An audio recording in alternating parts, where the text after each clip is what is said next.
Hey, how you doing? Me?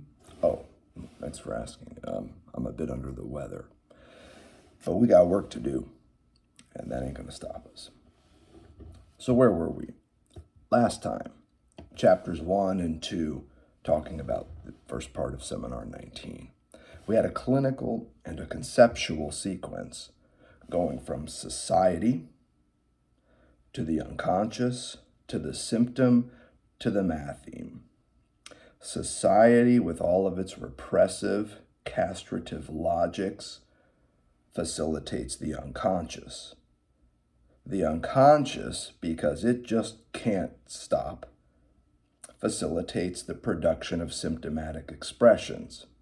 And symptomatic expressions are precisely the analytic experiences atop which the radical psychoanalytic theorist builds mathemes. So let's take it one step at a time.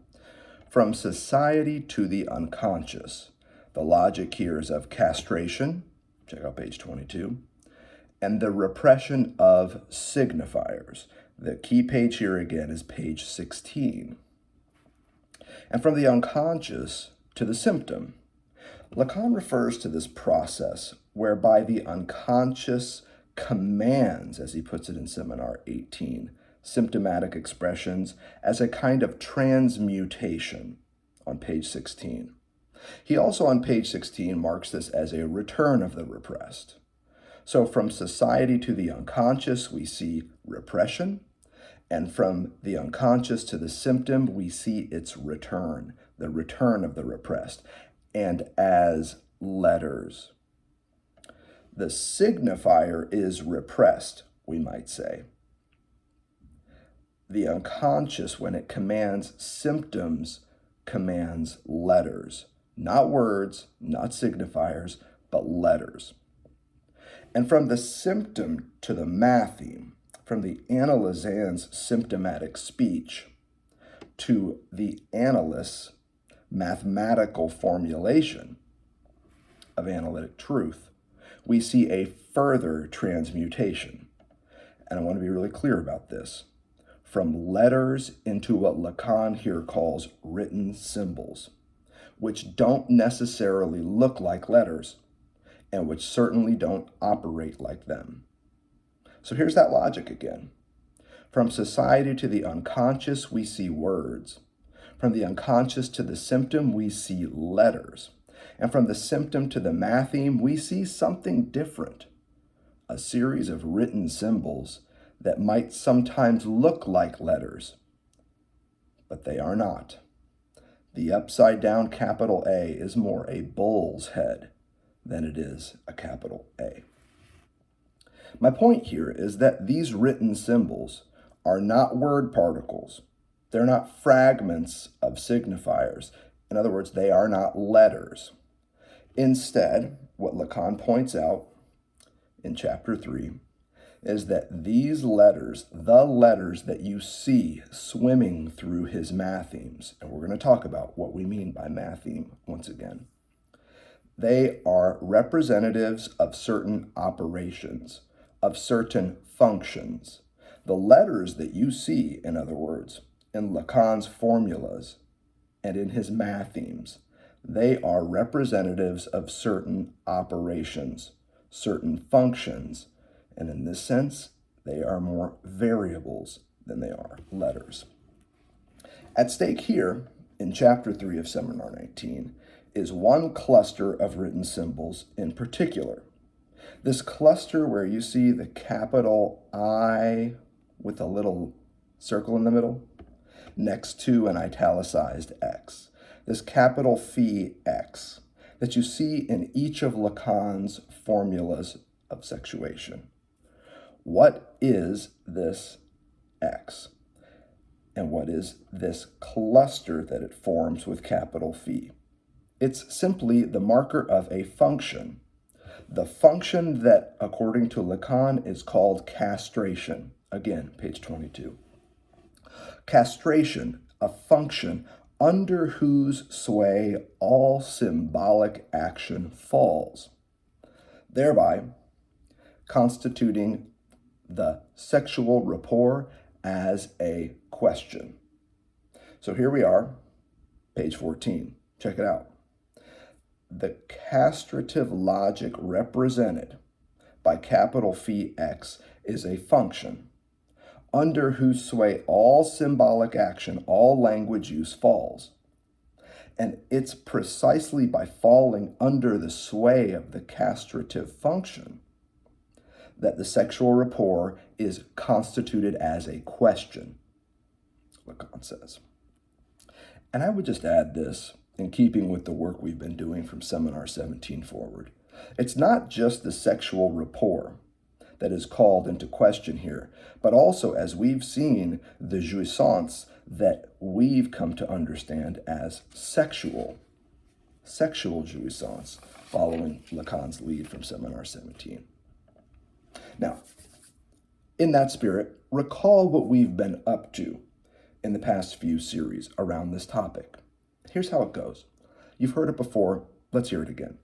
The pursuit of surplus enjoyment, think consumer capitalism, marks a renunciation of sexual enjoyment, an accepted and affirmed prohibition against any further pursuit of sexual enjoyment, except in highly sublimated, socially acceptable, pleasure and desire-infused ways, and always at the level of the commodity.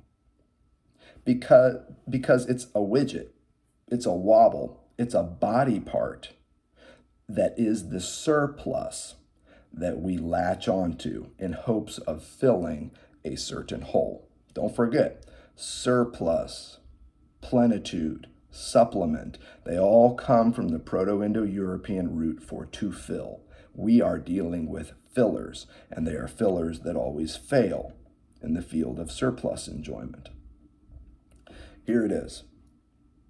The prohibition against sexual enjoyment, according to Lacan, is specifically what forms a barrier to sexual relation, quoting from page 21 of Seminar 19.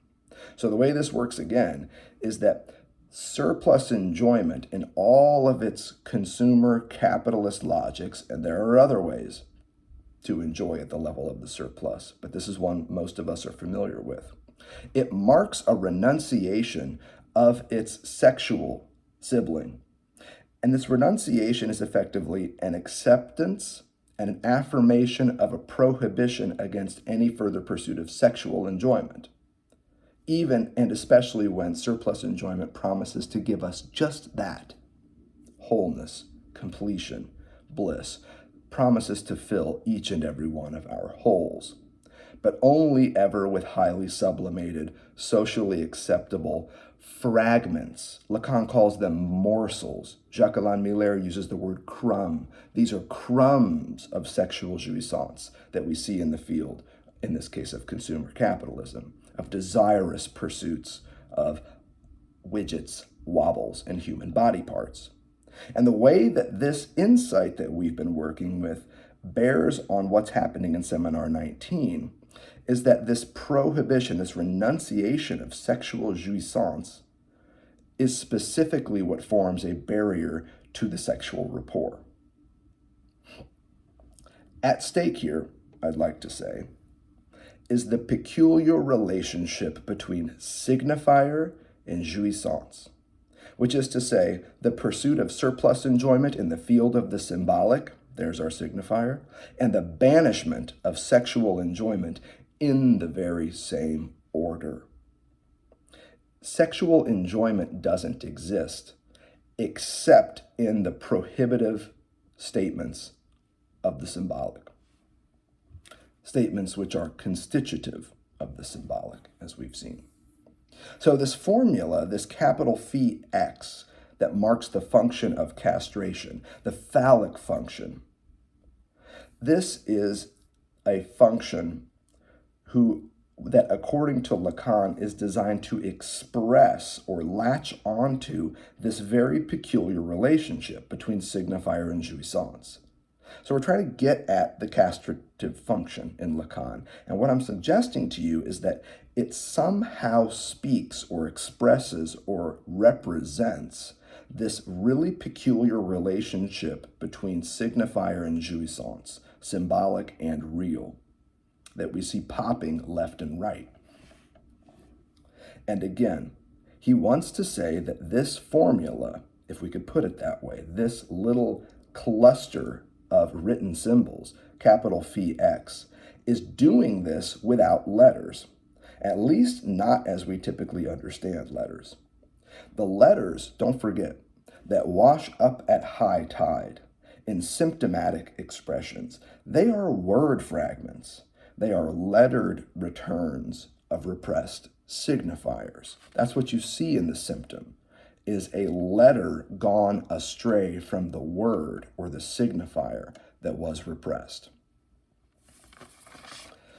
But the X in Lacan's notation for castration is not a word fragment. Some letter that's gone astray from an original signifier, that ain't it.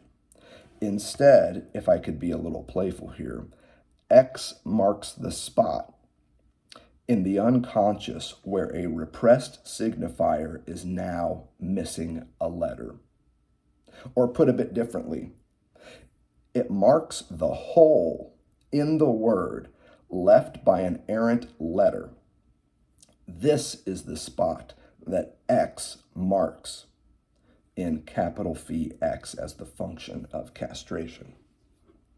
Let's look at some passages here. Page 21 to 22, you know I like these passages, and for good reason. The bottom of 21, last line, top part of page 22 and seminar 19 are terrific on this point. I'm putting the X in the place of the hole that I'm making in the signifier. That is to say, I'm setting down this X as an apparent variable. This means that each time I have to deal with this sexual signifier, with this something that has to do with jouissance, I will be dealing with capital Phi X. Among these X's, there are some that are specified in such a way that one can write for all X, whatever or whoever it may be, capital Phi X. This means that what functions here is what is known in mathematics as a phi function. That is, it can be written, and then it gives you the first formula for masculine enjoyment.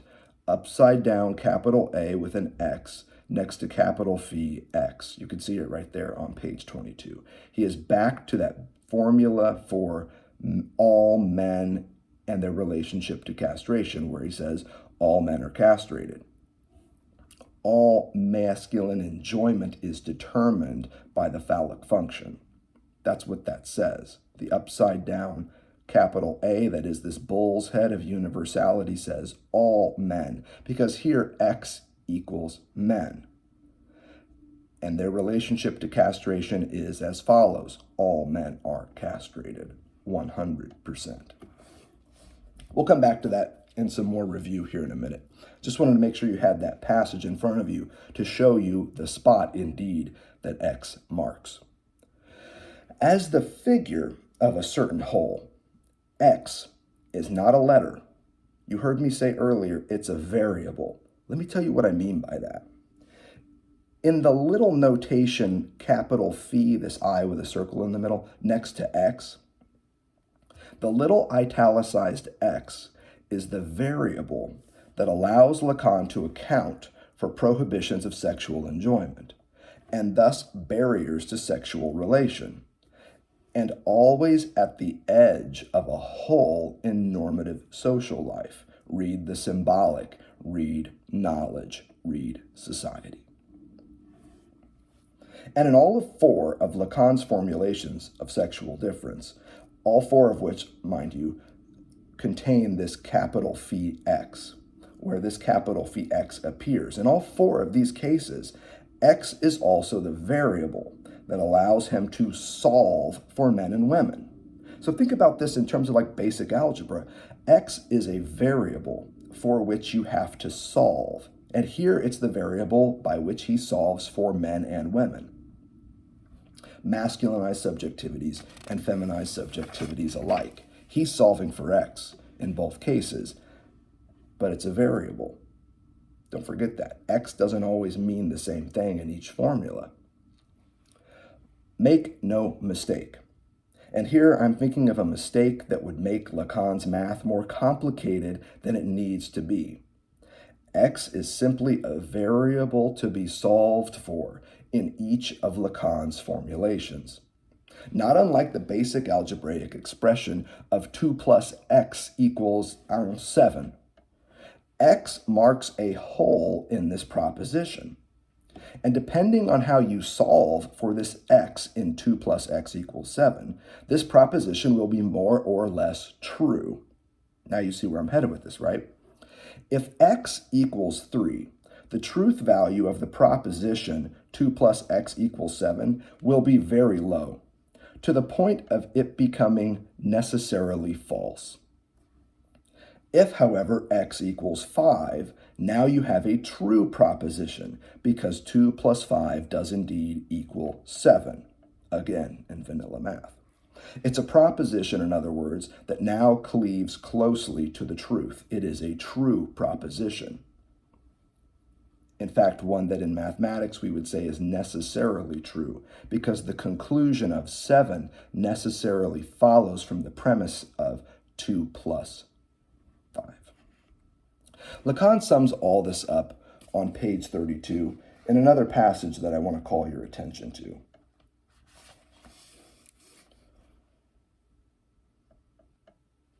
It's toward the bottom of page 32 in the paragraph that begins, "The logical analysis."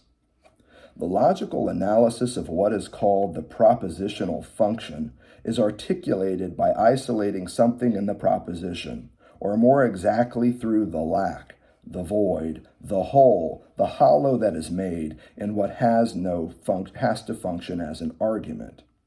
So X here marks a hole in the proposition 2 plus what? Question mark, we don't know, equals 7. X is holding a place for that what we don't know, that lack, void, hole, or hollow that we find in the proposition.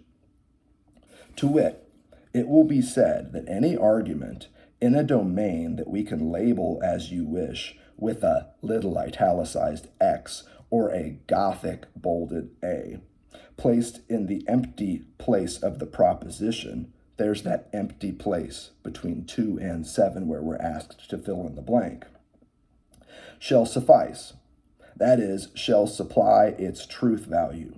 This is an inscription of what is here on the bottom left, the capital A upside down next to X, next to capital Phi X. This formula that Lacan says translates as all men are determined by the phallic function, all men are castrated, all men only enjoy in the field of castration, and subordinate and subjected to its logics.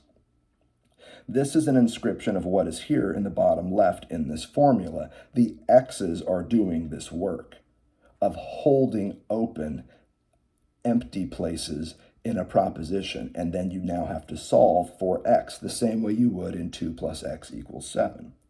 It matters little what is here in the proposition. The function takes on a true value for any X in the domain. And domain is a great word here. X is the representative of a certain domain in any given proposition. And depending on how you solve for X, that proposition will have a higher or a lower truth value, or as we're going to see, a different modality of truth. We'll come to that when we come to it, because that's exactly where Lacan is headed in chapter 3. Which brings us back to Lacan's formulas for sexuation, each of which I would suggest is a proposition, or as he understands them, an argument with a certain truth value, again, depending on how you solve for X. So you can ask, is the proposition, all men are defined by the phallic function, as formulated here with these X's and upside down and phi and all this, is it true or is it false? And you could go on and ask that about each of the 4 formulas solving for X. Here's the thing.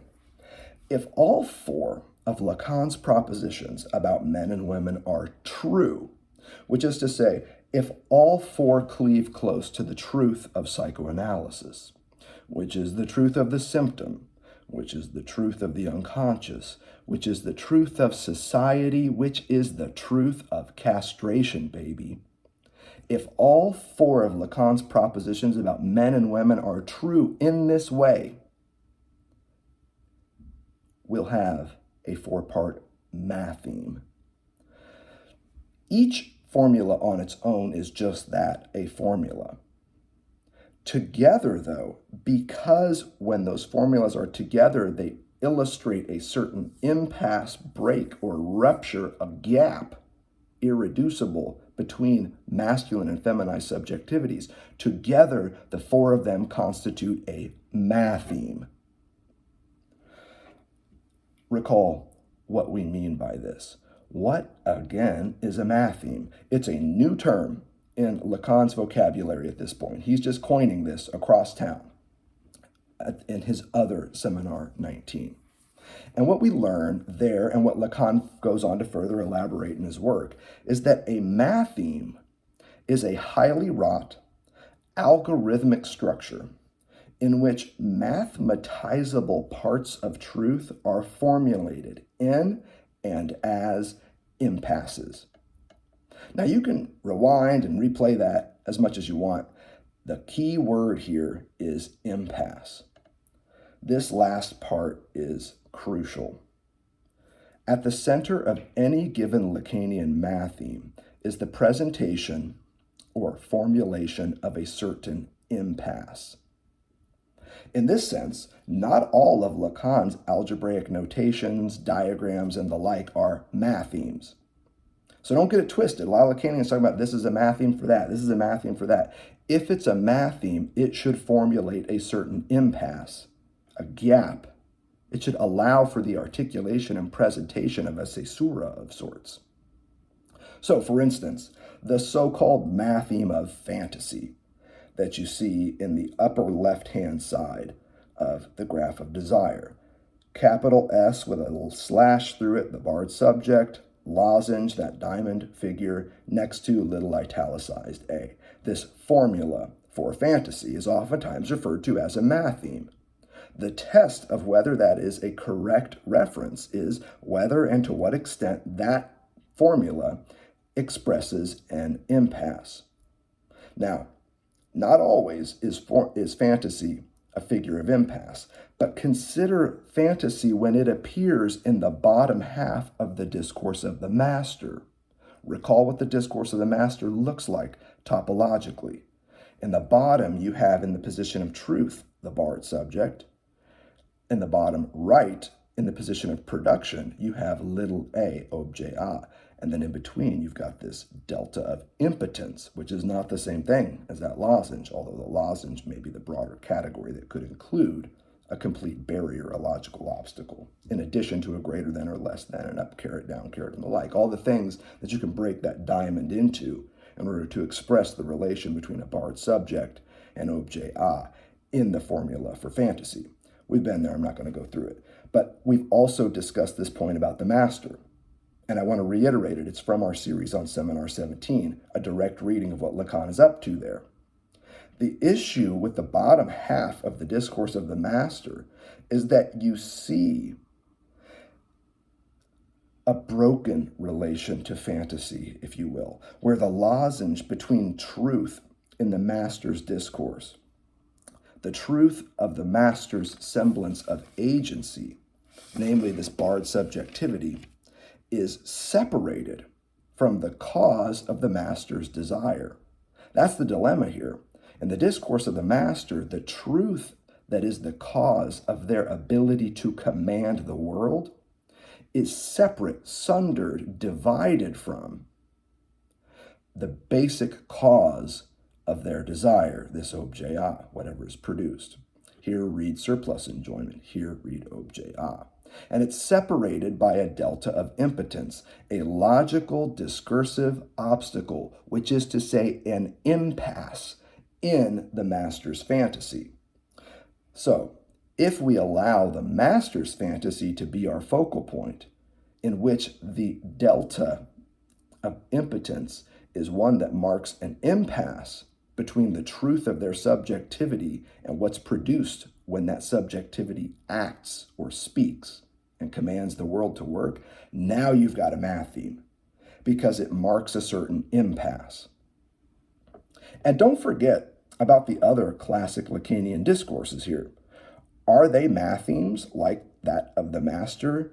You bet your ass they are. Why? Because each discourse, as you've heard from our series on Seminar 17 forward, is founded on an irreducible impasse, a logical obstacle between the truth of any given discourse and its production. Or to put it a bit more plainly, the cause of this discourse and the effect that is the cause of its agent's desire. And what about the algebraic symbols that populate each discourse? This S with a slash through it, the BART subject. This S1 that means so many things. This S2, which is just as Polysemous. And this Ch3a, this little italicized a. These four terms that you see firing in each of Lacan's classic discourses. Well, like the X strewn throughout Lacan's formulas for sexuation, these written symbols, note, they are not functioning as letters. Barred S is not a letter anymore. It's a variable. S1 is not just a letter, if it is at all. S1 is now a variable. S2, variable. Ch3a, that's as variable as it gets. These are all variables, and they are variables for which to solve in any given discourse. So you've got the discourses, you know the four positions, you've got the four terms. You put the terms in place, and then you solve for them in any given scenario.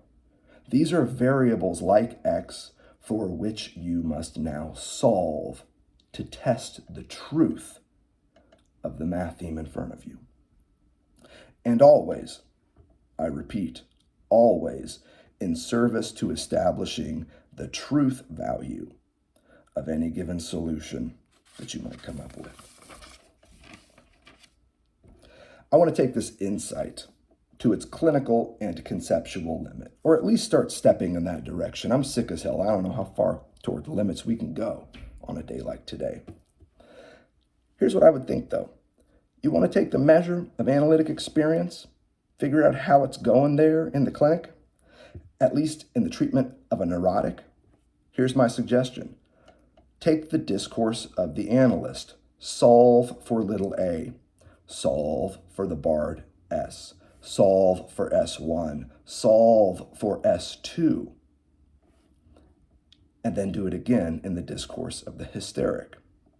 Just don't forget to account for the unsolvable centerpiece of both discourses.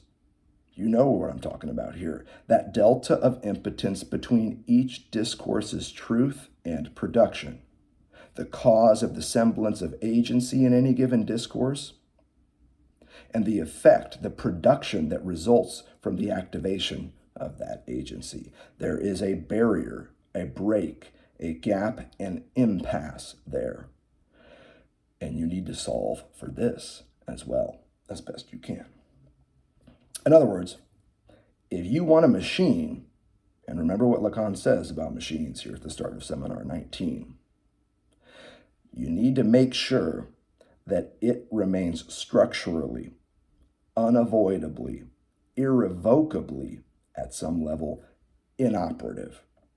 In order for the discourses to work, there needs to be a part of them that remains inoperative, a necessary, logical, structural breakdown in each discourse. That's the nature of every Lacanian machine. That's what he's trying to get at when he talks about people taking his discourses and assuming that they could schematize them in a way to make properly working machines that can then just solve for masters, hysterics, professors, analysts, and the like. Lacan's like, nah, man. If all you do is solve for the four basic variables in any given discourse, you're missing the key part that makes these discourses truly function which is the fact that they have an element of inoperability built into them. Obstacles, breaks, and ruptures that have to be accounted for.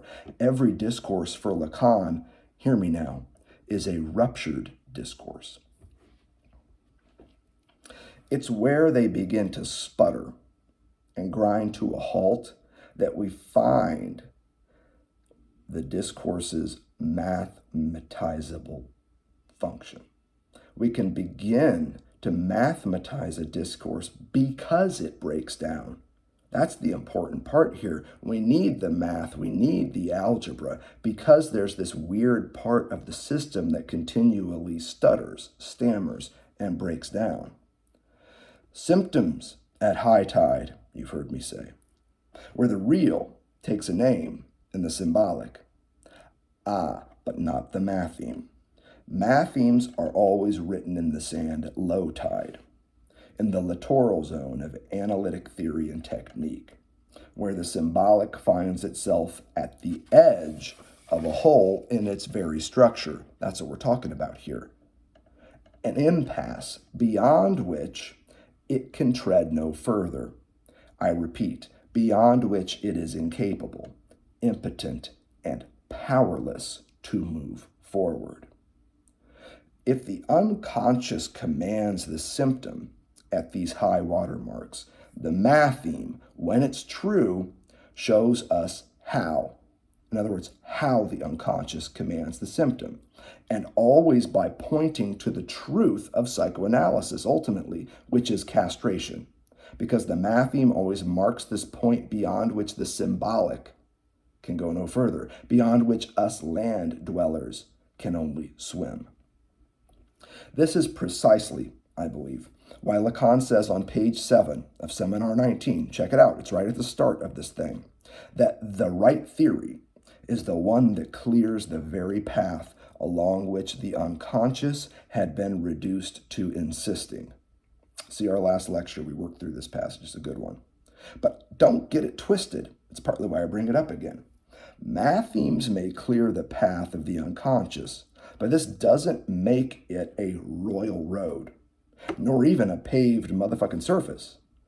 Marking the path of the unconscious is not the same thing as walking it, especially when we recall that the delta of impotence in each of Lacan's 4 discourses is well understood as a treacherous mountain range. Some people like this as like the Bermuda Triangle, but I like it as a mountain range. That triangle there is the basic emoji for the mountain. It's a treacherous mountain range in each discourse before which subjects are often, to their own benefit, laid flat in and beyond the clinic. And again, let's see if we can take this thought to its limit, or at least start heading in that direction. You've heard a lot about late Lacan's interest in topology, and you might even say that it was a career-long interest of his. You might argue that a lot of his interest in topology begins, in fact, in the 50s. But note, it's topographical thinking at the level of the map, at the level of the chart. It's cartographic thought that sets the stage for his topological turn. Lacan arrives at topology by way of topography. Letters washing up as symptoms, variables written in the sand as mathemes, and all in a littoral zone between knowledge and truth, symbolic and the real. The logic of the topos here is inextricable from its grapheme, a grapheme in which one cannot write just any old thing, Lacan reminds us, again on that great page, page 16. That's what's up here. From Seminar 18 forward, Lacan is thinking cartographically. He's thinking, yes, topologically, but fundamentally at the level of the topography, in this case of a beach, with land and ocean. We've been through this. You know where I'm headed with this. The basic intellectual foundation for his topological turn is written out in topographical metaphor. Which brings us to the start of Chapter 3 in Seminar 19, a chapter titled From Anecdote to Logic. That's right, we're now finally ready, 35 minutes into this, to begin our work with Chapter 3 in Seminar 19. Page 27 is a good one. It gets us started. Lacan throws this out as a kind of like opening riddle. You see some writing on the blackboard, which is noteworthy. I don't think the bottom part of the writing is very noteworthy, but I think the top part is noteworthy for reasons we'll see. And then he just launches into something that he means as kind of like an enigmatic hypothesis. I don't think it's all that, but let's read it. Chapter 3 begins with, were we to find in logic a means of articulating what the unconscious demonstrates by way of sexual values, this would come as no surprise to us. Presumably he's referring to the writing on the board. I mean, this would come as no surprise right here at my seminar. That is, right down at the level of this experience, analysis, which was put in place by Freud and whereby a structure of discourse that I have defined was established. So if we could sum that up, which he designs to be kind of like a hypothetical, like let's get started with this shit, here's what I would say it means. Freud invented analytic experience. Lacan then comes along and established the discursive structure of analytic experience with his discourse of the analyst. And the logic of the latter, of this discourse of the analyst, when written out in this four-footed diagram that we've been over, allows us to mathematize in the form of a matheme what the unconscious demonstrates by way of sexual values.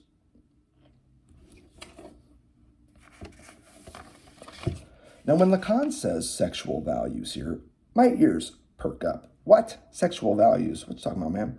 When Lacan says sexual values, he in part means the normative social structures of masculinity and femininity, men and women, which doesn't mean we know what men and women are, according to him. Learning what men and women are as subject positions differentially inclined to enjoy. This is the first job of Lacan's four formulas of sexuation. But I want to tell you that I do not believe it is the foremost objective of these formulas. It's this wide gap of indeterminacy, as Lacan calls it, between masculine and feminine enjoyments that these four formulas, when gathered together into a four-part matheme, are designed to show. So the formulas are there, yes, to help us understand the different subject positions and how subjects in each position differentially enjoy. But for Lacan, the stake is what happens when you bring all these formulas together. And when you bring them together, they form a matheme. Why, again, is it a matheme? Because it expresses a wide gap of indeterminacy, an impasse between the two sexes, as it were. It's the impasse between these two sexed social positions that Lacan's matheme of sexuation, let's just call it what it is. All four of those formulas together constitute a matheme. And this matheme of sexuation, it aims to present this impasse and in a mathematico-logical form. That's what's up with these formulas. Each on its own, insufficient. Gathered up into each of the sexed categories, still insufficient. The question is how they hang together. And the answer is that they do not hang together. And that's why when we bring them together in a four-part structure, we can refer to that structure as a matheme. Now, let me be clear about this. The impasse in question, this wide gap, as Lacan refers to it, the centerpiece in all of this, again, clinically and conceptually speaking, is castration.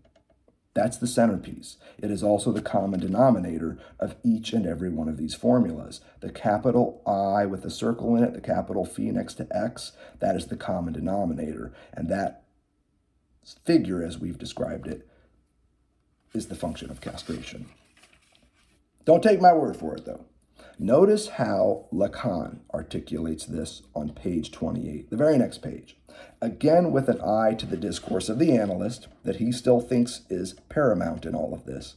And again, in pathway metaphors that are too abundant to ignore. You can't overlook the pathway metaphors in this thinking of his. Remember, the right theory is the one that touches lightly on the path of the unconscious. Here again, notice those metaphors on page 28. On any tight inroad to the sexual approach, the step that analysis has led us to take shows us, reveals to us the detour, the barrier, the course, the chicane, the narrow pass of castration. This step can be properly taken only on the basis of the articulation that I have provided of the analytic discourse. This is what leads us to think that on no account can castration be reduced to anecdote, to mishap, to the clumsy intervention of a word, of threat, or even of censure. The structure is logical. Now that is key here. From anecdote to logic, the title assigned to this chapter, to this portion, this moment in Seminar 19, is crucial here. He does not think that an anecdotal account of castration is sufficient here. We need a logical, structural account of castration if we're going to touch lightly on the path of the unconscious. But then why in this? Again, does he need to emphasize the analytic discourse? Because it's in the analytic discourse that the impasse of all four discourses finds clearest, most coherent, and I believe most accessible expression. Symptomatic expressions show the barred subject up against a certain barrier between their sense of self and an unconscious truth of which they are only dimly aware, if at all. That's a summary of the discourse of the analyst. Symptomatic expressions, S1, in the lower right-hand quadrant, show the barred subject, the barred S in the upper right-hand quadrant, up against a certain barrier, the delta of impotence, between their sense of self and an unconscious truth, S2, of which they are only dimly aware, if at all. At stake here is nothing less than the truth of psychoanalysis itself. Not only the unconscious truth of which the analysand is ignorant, but also, more broadly, the truth of the unconscious that constitutes the psychoanalyst's knowledge. And all in the lower left with that notorious S2. I can't emphasize this enough. S2, when you closely read the discourse of the analyst, has two basic meanings. It's the unconscious truth of which the analysand is ignorant, but it is also, more broadly, the truth of the unconscious that constitutes the psychoanalyst's knowledge. It is no coincidence that Lacan's other Seminar 19 is not called Talking to Brick Walls. Lacan titled it The Psychoanalyst's Knowledge. This is the reason why, because that knowledge sits atop the truth of the unconscious. Between the analyst and their knowledge of the truth of the unconscious, notice what we see, a bar. The truth finds articulation in a certain knowledge, and that articulation is divided from the agency of the analyst by a bar. Between the analyst and their knowledge, we see a bar in the discourse of the analyst.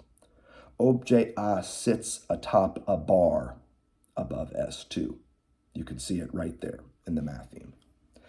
And between the analysand and the unconscious truth of which they're ignorant, we see exactly what we've been discussing since our series on Seminar 17, a mountain range before which the analysand is impotent, powerless, and utterly laid flat. These are important divisions. When Lacan asks, In the very next paragraph on page 28, what is the object of logic? This logic that he would like to offer in place of typical anecdotal accounts of how the unconscious maneuvers. It's this necessary structural impasse in the analytic discourse and all discursive formations, for that matter, that he has in mind. Here it is in a sentence, one I hope you won't quote me on, thank you very much, but instead read for yourself on the very next page, on page 29. This ain't me. I'm not making this shit up. It's straight from the book. Discourses necessarily produce impasses of logic, and these impasses of logic are affirmations of the real. You want this in a sentence? You want to know why Lacan is doing all this shit? What's at stake for him with logic and discourse and necessary productions? This is what he's up to. Discourses necessarily, they can't help but produce impasses of logic. The delta of impotence is a logical obstacle, Lacan tells us in Seminar 17. Every discourse produces these logical obstacles of necessity. And these impasses of logic, these obstacles, each of them is an affirmation of the real. That's what's at stake, theoretically, at this point. But let me explain how I'm arriving at this. Not just because you could see it right there on the next page. Let me explain a little more. And I want to do so by simply reading from the book in a passage on page 29 that also begins, not coincidentally, let me explain. Lacan knows he's saying some crazy shit. And he's like, hold up, just let me explain what it is I'm trying to get at. Now, you know, when Lacan says, let me explain, shit's going to get even more complicated. Such is the nature of his explanations.